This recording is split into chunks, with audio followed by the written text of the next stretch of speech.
con el tema que hemos abordado de los controladores de objetos programables, específicamente cómo se usa el sistema de modelamiento Grapser para controlar un proceso secuencial. Entonces, para el día de hoy tenemos una agenda bastante sencilla. Es una breve introducción, un recordatorio de lo que hemos visto hasta ahora. Vamos a ver sus compromisos o tareas, cómo les fue con la investigación asignada en la clase pasada. En esta parte me va a ayudar Frank. En la parte del ciclo de escalas nos va a ayudar Dani. En la parte de cómo funcionan las entradas y salidas de un PLC nos va a ayudar Oscar, creo que tiene eso. Y después, en la parte del grafo diferencial, vamos a seguir con las diapositivas, el material de apoyo de esta unidad.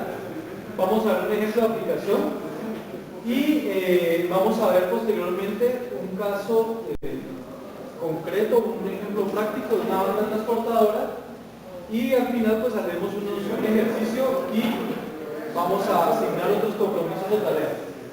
Entonces demos inicio a esto. En la parte de introducción, pues recordemos que el dispositivo que estamos aprendiendo a programar es un dispositivo microcontrolado. Eso quiere decir que su estructura, su funcionamiento básico corresponde al de un microcontrolador. Y hemos dicho que se usa industrialmente porque él tiene la característica de tener las entradas y las salidas acopladas o diseñadas especialmente para funcionar en un ambiente de esas características. Estamos hablando de polvo industrial, estamos hablando de ruido electrónico, ruido eléctrico, estamos hablando de vibración, altas temperaturas, condiciones de humedad complejas. Entonces ya habíamos visto que este dispositivo pues viene en una estructura, en una carcasa que lo protege, viene con unas características electrónicas, las tarjetas que le permiten funcionar en ese ambiente sin que sufra mayor deterioro, y lo más importante, pues viene diseñado para que personas de diferentes áreas del sector industrial lo puedan usar. ¿A qué me refiero? Que lo puede programar desde un tecnólogo, un ingeniero de cualquier área. Puede ser electrónico, eléctrico, mecánico, puede ser una persona que trabaja en el área de sistemas o informática. Digamos que diversidad de profesiones pueden hacerlo. ¿Por qué lo pueden hacer? Porque tenemos una metodología, un sistema que le conocemos como Grapser. Recuerde usted que el Grapser en sí no es un lenguaje de programación, el Grapser es una herramienta para modelar un sistema secuencial. Y que con esta metodología que estamos aprendiendo vamos a poder pasar a uno de los lenguajes más universales para la programación del PLC, que es LADER. Entonces, estamos en esta parte aprendiendo Grapser, pero lo más importante es que aprendiendo bien esto, vamos a poder fácilmente pasar al lenguaje universal de programación de PLCs, que es el LADER. Bien, entonces, Fran, por favor, ayúdanos a recordarnos sobre la estructura de un PLC, para que retomemos y terminemos con la parte de repaso. Por favor, pongamos aquí, ya está la imagen.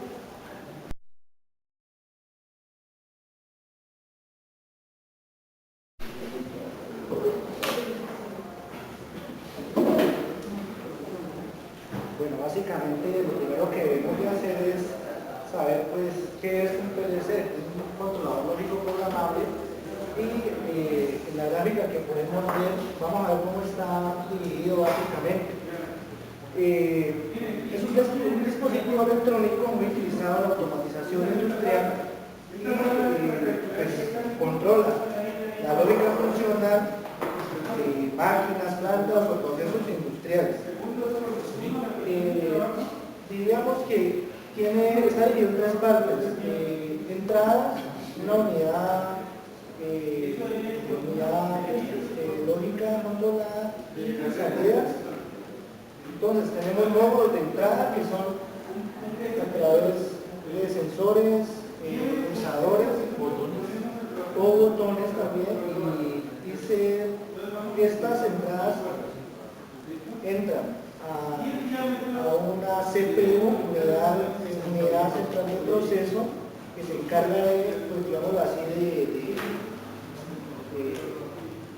controlar, analizar y sacar una salida a través de actuadores como cuáles, como decir, por ejemplo, bobinas, motores,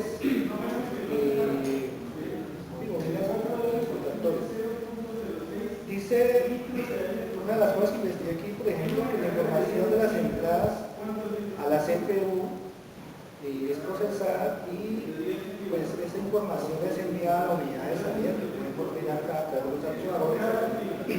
Pero hay tres tipos de módulos de salida, pues según el proceso a controlar por el autómata programable o PLC, a través de relés, trial o transistores.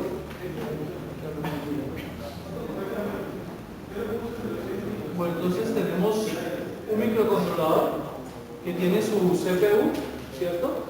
Tiene dentro de la CPU una unidad de control y una unidad aritmético-lógica, como todo microcontrolador, un bus de datos, un bus de direcciones y un bus de control, como vimos en la clase anterior. Eso accesa básicamente la circuitería de entrada para indagar qué ha sucedido como cambios de nuevos sensores, botones, como lo dijo Frank, y también envía información a las circuiterías de salida para que se actualicen esas salidas y haga cambios sobre los actuadores, pueden ser motores, válvulas, bueno, lo que sea que esté conectado al PLC. ¿Alguna pregunta para Frank? ¿Tienen ustedes alguna pregunta? ¿Está claro? ¿Tú quieres hacer alguna pregunta a tus compañeros? Pues lo único que les puedo decir es que básicamente el PLC es un computador que tiene entradas de salida, tiene periféricos de slide, periféricos de salida, módulos de entrada, módulos de salida. Es básicamente lo mismo con un computador. Sí, pero es para aplicaciones. Bueno, muy bien, gracias, Frank. Vamos entonces a pasar, con esto hemos hecho como un resumen de lo que ya hemos visto. Vamos a pasar a ver las tareas que estaban pendientes. Entonces, hemos seleccionado para ciclo de SCAM al compañero Dani, que nos va a explicar en qué consiste. Esta es la forma típica de funcionamiento del PLC. Es decir, pongámosle mucha atención porque uno a veces piensa que el PLC trabaja como en tiempo real y él en realidad es una máquina secuencial. Él atiende el proceso secuencialmente. Vamos a observarlo porque con esto va a ser muy fácil entender también cómo funciona el gráfico.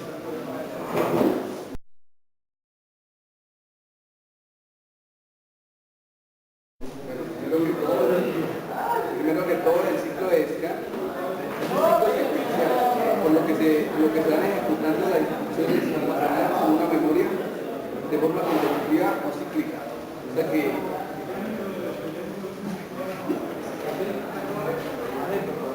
hace el PLC es chequear el estatus de la entrada.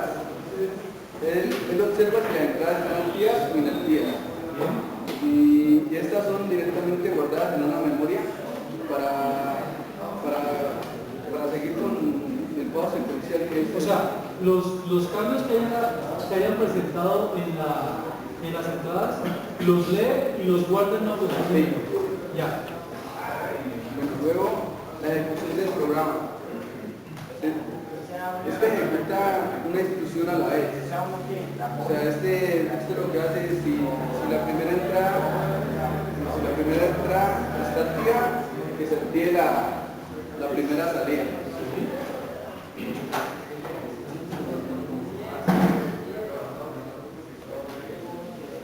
Pues entonces, este es el orden, ¿no? Primero lee las entradas, almacena ese estado de las entradas en una posición de memoria y a continuación ejecuta el programa. Pues la ejecución del programa es como les estoy diciendo. Él va ejecutando una a una las órdenes almacenadas, haciendo que si una entrada está activa, entonces se activa la salida. Okay. Bueno, luego después, esos datos después de ejecutar el programa, los datos que cambian en las salidas se guardan en una posición de memoria, que se llama posición de memoria de las salidas, y acto seguido se ejecuta el último paso, que es... Finalmente, el PLC actualiza el estatus de las salidas y de acuerdo a las entradas también que se van presentando. La pregunta que yo pues pienso que deberíamos todos podernos responder es: ¿a qué velocidad se hace eso para que parezca que el PLC estuviera trabajando en tiempo real? ¿Sí? Porque como ustedes observan, el proceso es muy claro. O sea, primero hago esto, luego de leer las entradas actualizo eso en una memoria, ejecuto el programa, actualizo entonces un estado de memoria de salidas y ahí sí escribo en las salidas lo que ha sucedido.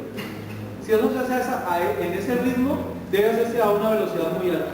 Y eso es lo que hace que parezca que lo estuviera haciendo en tiempo real.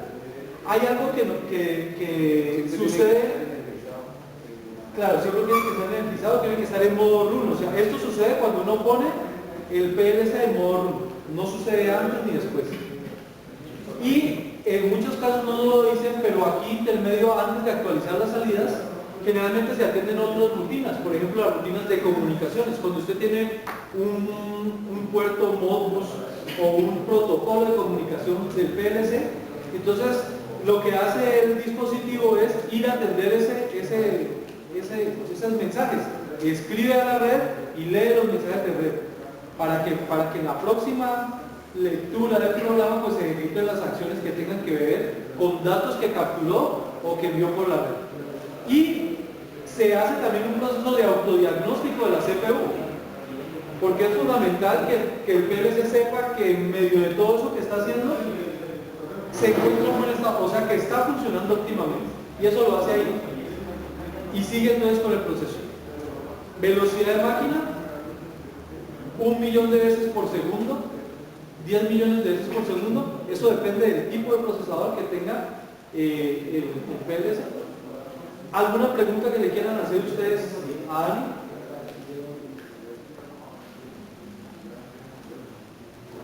¿Queda claro, no? ¿Todos habían hecho la investigación? ¿Coincide con lo que ustedes habían investigado? Ok. Dani, una pregunta para ellos que les quiera hacer. ¿Preparaste una pregunta? ¿Está bien? Gracias. Ok.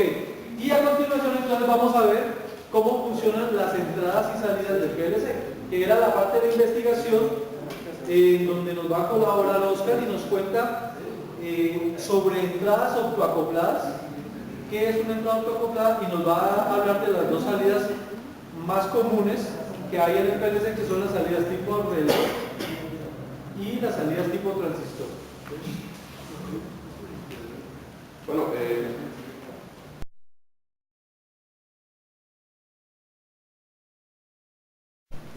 para comenzar, primero decir que es como un tipo de salida autoacoplada. El sistema autoacoplador quiere decir que es como un sistema aislador. Entonces, el PLC dice que tiene entradas discretas y salidas analógicas. Las entradas discretas son las entradas digitales, que son las conocidas como on-off, y las entradas analógicas son las que son como de corriente, ¿no? Para explicar las salidas que son de tipo relé, con este gráfico aquí, estamos viendo que en esta parte de aquí está el autoacoplador, ¿cierto? Entonces, cuando esto está como en un estado off, o sea, que no está energizado, que está apagado, en el relé, este contacto de aquí está cerrado, pero el otro está abierto. O sea, que lo que quiere decir es que no está efectuando ninguna corriente ni nada. Cuando se le ingresa la corriente, o tiene señal de corriente, lo que hace este autoacoplador es como enviar una señal de luz. Entonces, cuando me recibe el transistor, llega a la base del transistor pasa al emisor. Después de pasar al emisor, llega al relé, que es en donde este contacto ya se dispara y, o sea, y empieza el resto del circuito. Las que son de tipo transistor, por aquí tenía un ejemplo más o menos, o sea, es algo parecido, sino que ya no directo al relé, sino un transistor nomás. Se mira el autoacoplador que envía la señal también, que es una señal óptica, y cuando la recibe en la base, aquí en este, o sea, se energiza también el circuito. Específicamente. Entonces, lo que acabamos de observar es que la electrónica de las tarjetas de entrada y de salida es tal que hacen que no se vaya a quemar el dispositivo que gobierna el PLC, que es el microcontrolador. ¿Por qué? Porque todo está autoacoplado, tanto en las entradas como en las salidas, así sean tipo transistor o sean tipo relé. Eso está bien. ¿Alguna pregunta para Oscar? ¿Aclaro para todos? ¿Lucho? Ok. ¿Tú quieres hacerle alguna pregunta sobre eso que has expuesto? No, sino que pues sí me he olvidado que para lo que es con tipo relé, o sea, el trabajo se lo hace con corriente alterna, ¿no? Y para los de tipo transistor es como voltajes mínimos, o sea, sí, Niveles de ese electrón. no se pueden exceder. Entonces, para salidas tipo transistor lo va a hacer con niveles bajos, estamos hablando de electrones. Idealmente pues puede ser 420 miliamperios. Usted tendrá que hacer el circuito de adaptación para poder convertir eso en una señal valiosa en su proceso. Y para las salidas del relé, pues usted lo que ponga en un borne, si es DC, cuando el circuito va a pasar, pero también puede ser AC. La restricción está en la corriente que se puede manejar por ese contacto. Eso no es infinito. Hay que ver la característica de la salida para que sepamos hasta qué nivel de corriente se puede manejar. ¿Listo? Esa sería como la única advertencia que yo les haría. Porque de resto, pues como él es robusto, pues esa prueba de algunas situaciones que pueden no ser óptimas, por ejemplo, para un microcontrolador solo, para un Arduino, para otro dispositivo. Por eso es inútil. La corriente varía en diferentes equipos estándar con Sí, corriente. sí, digamos que la mayoría de estos equipos en lo que son salidas de relé pueden manejar corrientes bastante altas. 10 amperios, 15 amperios, 20 amperios. En la ficha característica de las salidas se debe buscar con la corriente máxima que puede trabajar y hacer las restricciones necesarias para que no se vaya a exceder nunca esa corriente. Si usted observa que la corriente que va a manejar, por ejemplo, un motor que va a activar usted es mucho más alta que lo que puede manejar el PLC, entonces deberá usar, y siempre se recomienda usar una tarjeta o un dispositivo intermedio que se llama preaccionador. Lo hemos visto en otras clases. Ese preaccionador podría ser un contactor. Entonces con el PLC activa la bobina del contactor y el contactor es el encargado de manejar la potencia que le va a suministrar al motor trifásico o el motor que usted esté requiriendo en el proceso. Pero así se le aplique, digamos, la corriente pequeña o baja, pues se supone que el transistor puede amplificar la cantidad de corriente. Sí, pero ojo, estamos hablando de dos tipos de salidas. Una es tipo transistor, la otra tipo relé. Entonces en la tipo transistor hay una limitación clarísima de corriente. Es baja, pero es continua. O sea, desde 420 miliamperios, supongamos que se pone el rango, podría ser cualquier valor que esté ahí. Desde 4,0001 hasta 16,0 miliamperios. Cualquier valor que esté ahí, 10 miliamperios, 5 miliamperios, el que necesite. En el otro caso es una salida discreta. O está abierta el circuito, es decir, no conduce un celo lógico, o está cerrada, que es poner un 1 a la salida.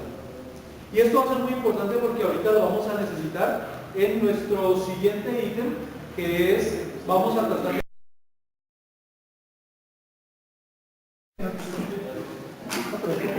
un Graph set en serio. Entonces abrimos el programa Seriosoft, que es el que nos permite programar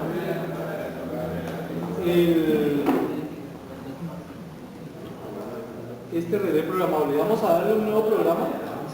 seleccionamos el PLC con el que contamos, que es uno de 100 voltios, 240 voltios de alimentación, con 16 entradas digitales y 10 salidas tipo relé. Este se puede programar en bloque de funciones de ILADER, que necesitamos precisamente el bloque de funciones, y vamos a escoger entonces el de la referencia SL261FU. Damos siguiente. No escogemos módulos adicionales, vamos al siguiente, con el solo básico lo tenemos. Nos pregunta si queremos programar en ladder o en bloque de funciones, entonces todos por favor lo van a poner en bloque de funciones. Lucho, ¿me sigue Lucho? ¿Me sigue? ¿Listo? Vamos en... Y aquí nos va a aparecer entonces un espacio de trabajo. Este espacio de trabajo lo que nos va a permitir es poner nuestras etapas y aquí configurar las entradas, por este lado configurar las salidas. Entonces, ¿cuántas entradas teníamos, Carlos? 5 entradas. Entonces tenemos 1, 2, 3, 4 y 5. ¿Recuerdas qué hacía cada entrada? Tenemos un pulsador, si no estoy mal. Por favor, digitan acá Start, marcha.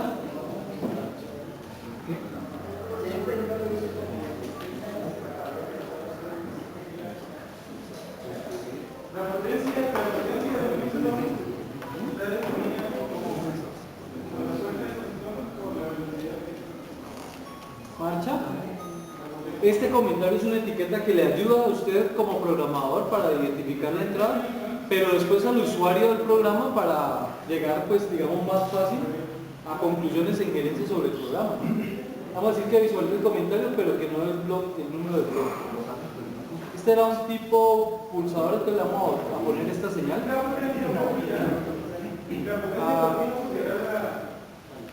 Acercamos un poco la imagen ahí, señor camarógrafo. A continuación teníamos un presóstato, ¿no? Vamos a poner este. Presóstato P.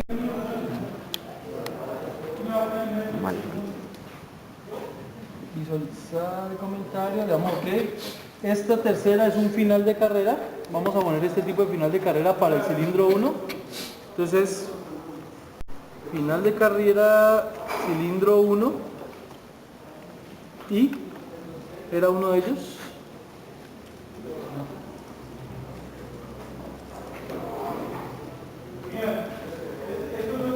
Final de carrera.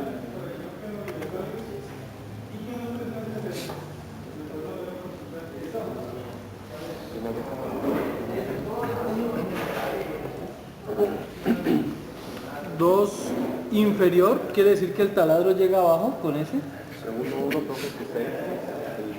C1 y le puse. Sí.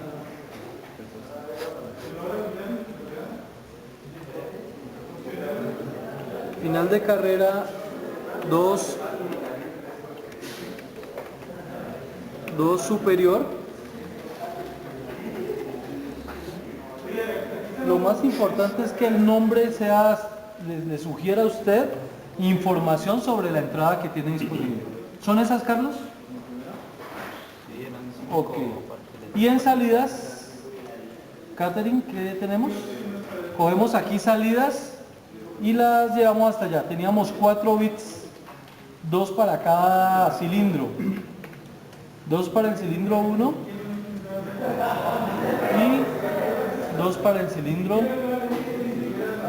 2. Aquí tenemos entonces motor, perdón, era cilindro 1 derecha. Busquemos un cilindro. Tenemos aquí la posibilidad de buscar una imagen de un pistón. Cilindro 1 izquierda. Recordemos que eso es un comentario, no es que la salida se vaya a llamar así, pero ese comentario sí nos va a servir mucho, lo mismo que la imagen, para recordar qué tipo de salida es y para que usted haga bien la conexión de ese cilindro. Hay una salida que es cilindro 2,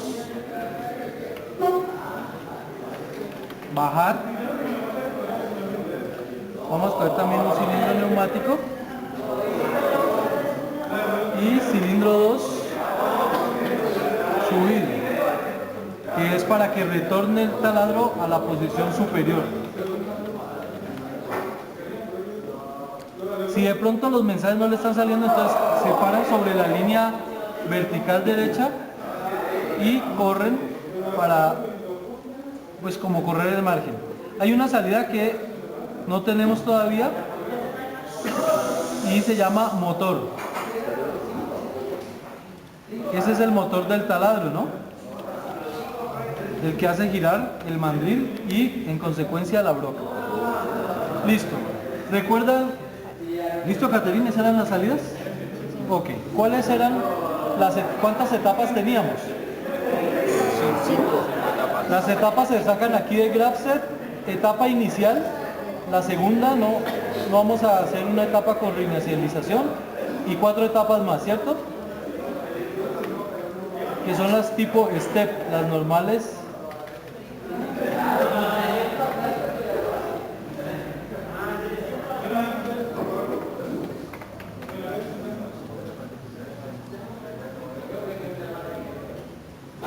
Un, 2, 3, 4, me pasé por una. Son 5 por inicial. Ok. Hacemos la línea de evolución de etapas.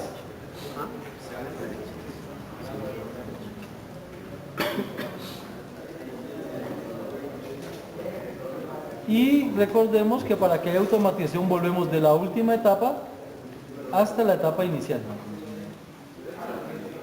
Como damos esa línea de evolución.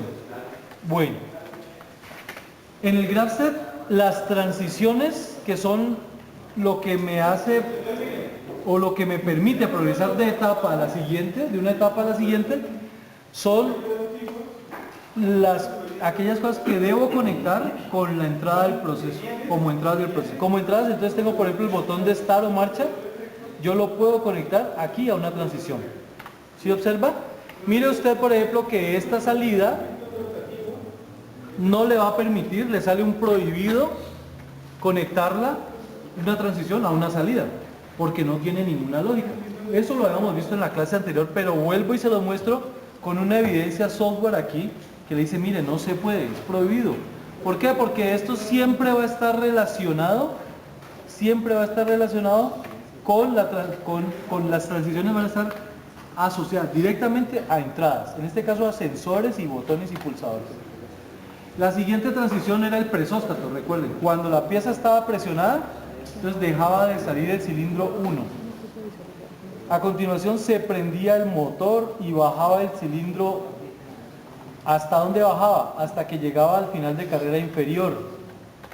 Después se devolvía el cilindro. ¿Hasta dónde? Perdón, este no es. ¿Es este? Final de carrera del cilindro 2. ¿Hasta dónde lo hacía? Pues ahí comenzaba a subir hasta que llega a la parte superior y empieza el retroceso del cilindro hasta que se dé esta transición, que es que se ha vuelto a la posición inicial del cilindro 1. Entonces las entradas todas quedaron asociadas a transiciones. ¿Con base en qué me estoy apoyando para hacer esto? En el graph set que ya habíamos hecho a lápiz la semana anterior, que es este que estamos viendo aquí. Entonces, pulsador, presóstato, C2I, C2S y C1D. Ahora, en la etapa 1, cilindro a la derecha. Entonces, en la etapa 1 vamos a poner el cilindro 1 a la derecha, que es este. En la etapa 2, cilindro 2 y taladro abajo. O sea, hay que hacer dos cosas al mismo tiempo. Entonces aquí vamos a bajar el cilindro 2 y vamos a prender el motor del mandril del taladro. Ahí lo hicimos, dos cosas al tiempo. A continuación, en el grab set, en la etapa 3, vamos con cilindro 2 y taladro arriba. Cilindro 2 hacia arriba, ¿cierto? ¿Hasta cuándo? Hasta que llegue al nivel superior. Y en este vamos a hacer el retroceso del cilindro 1, que es este de acá. Ok. Bien, organizamos un poco para encontrar fácil las cosas. Aquí hay una situación. Recuerde que vimos la semana pasada en GraphSet que cuando esta etapa deja de estar activa, en la siguiente etapa lo que se estaba haciendo ahí no se ejecuta, ¿cierto? Pero nosotros necesitamos que el mandril del taladro siga girando hasta que haya llegado arriba al taladro, porque si lo frenamos, la broca se puede quedar enredada en la pieza, trabada. Entonces, eso necesita una función set reset. Eso no lo hemos visto hasta ahora. Vamos entonces a quitar esta línea para poder incluir del bloque de funciones una función que la encuentran aquí abajo que se llama set reset. ¿Por qué la vamos a incluir? Repito, la vamos a incluir porque este taladro no quiero que cuando se deje de ejecutar la etapa 2 deje de girar. Quiero que ella deje de girar cuando llegue arriba. Entonces, para eso, para que no dependa solamente de ese estado, entonces voy a decir que cuando esté en esta posición, setee el taladro y que cuando llegue arriba, ¿quién me indica que llegó arriba? Esta transición, entonces cuando llegue arriba, resetee el funcionamiento del taladro.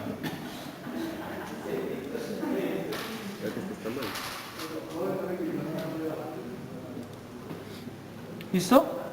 Entonces recuerden, una función set no puede quedar eternamente seteada o establecida. Hay que ponerle un reset. Y el truco para el programador es ponerla en el punto apropiado, en donde debe ser. Entonces, ¿cuándo apagué el taladro? Cuando ya había confirmado que la broca había llegado arriba. Es decir, cuando había superado esta transición que es final de carrera del cilindro 2 superior. Como ya llegó arriba, desconecto. Vamos a ver entonces ahora la simulación. Pues no olvidemos guardar el programa. Vamos a poner taladradora.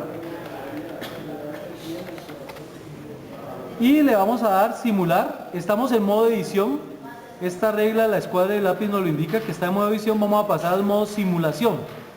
Este programa, pues que es básico, es bueno porque permite hacer la simulación como si tuviera el PLC virtual.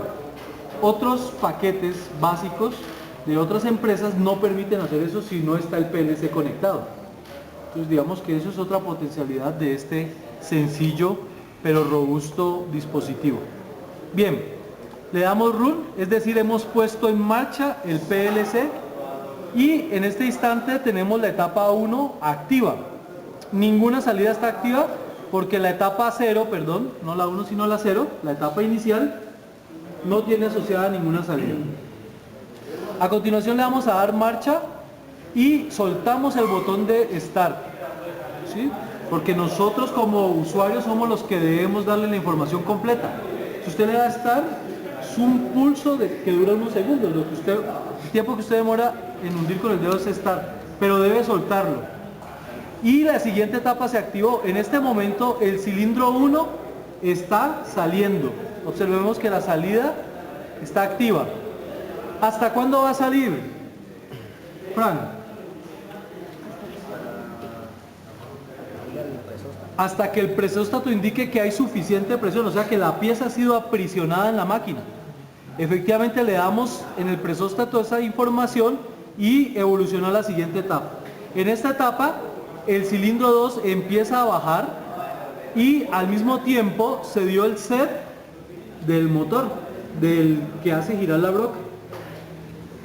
¿Hasta cuándo sucede el hecho de que el cilindro 2 baje?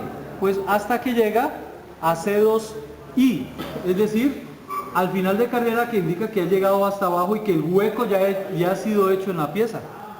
Cuando eso sucede, ¿sí?, se cambia de etapa y comienza a subir el taladro como efecto de que esta salida ha sido activada. F2, el cilindro 2 sube. Pero mire usted que la función set funcionó, porque el taladro del motor aún está activo, aunque esta etapa ya no lo está. Estamos en esta etapa activa, esta se desactivó, pero como teníamos una función tipo set, aquí sigue funcionando el motor. Eso está bien, ¿cierto? Como ya empezó a subir el taladro, este sensor final de carrera se desmarca y en algún momento cuando llegue arriba, el final de carrera 2 superior se marcará informándole a esta etapa que ya deja de actuar, pasa como evolución la siguiente etapa y en este instante se dan dos cosas. Se resetea el motor porque ya está arriba el taladro y comienza a retraerse el cilindro 1 por esta salida que está activada como lo indica esta línea roja. En ese instante el presóstato ya no va a sentir presión porque el cilindro se está devolviendo, se desmarca el presóstato y ¿hasta cuándo va a subir? ¿Hasta cuándo se va a volver el cilindro 1, perdón? Pues hasta que llegue al final de carrera 1 izquierda. En ese instante quedan dos finales de carrera marcados como verdaderos. El del cilindro 1 que está retraído y el del cilindro 2 indicando que el taladro está arriba. Esa es la posición normal de reposo de la máquina. Y en ese instante vuelve a la posición o etapa inicial, posición 0 del programa, en donde podríamos volverle a dar start para volver a hacer otra vez repetición del proceso. Digamos que ese es el funcionamiento. Ahora ustedes, por favor, háganlo en su computador y prueban que lo que yo he simulado aquí corresponde con la posibilidad de simulación que ustedes, que las salidas se activan con respecto al cambio de las entradas. Hecho esto, muchachos, quiero decirles que vamos a pasar al cuarto punto. Perdón, ese era el ejemplo de aplicación. Pasaremos al cuarto punto, que es un caso de estudio donde vamos a ver un sistema muy parecido con un taladro, pero que además le hemos seleccionado una banda transportadora. Ese será el caso de aplicación. Es un ejemplo real con una planta, un proceso que tiene un relé programable serio, donde unos compañeros nos van a mostrar el desarrollo que han hecho. Entonces, por favor, tenemos 10 minutos para que ustedes hagan su programación y pasaremos a la tercera parte, que corresponde al quinto punto, y al final entonces haremos la asignación de tareas y compromisos para la próxima sesión. Paremos ahí en la grabación.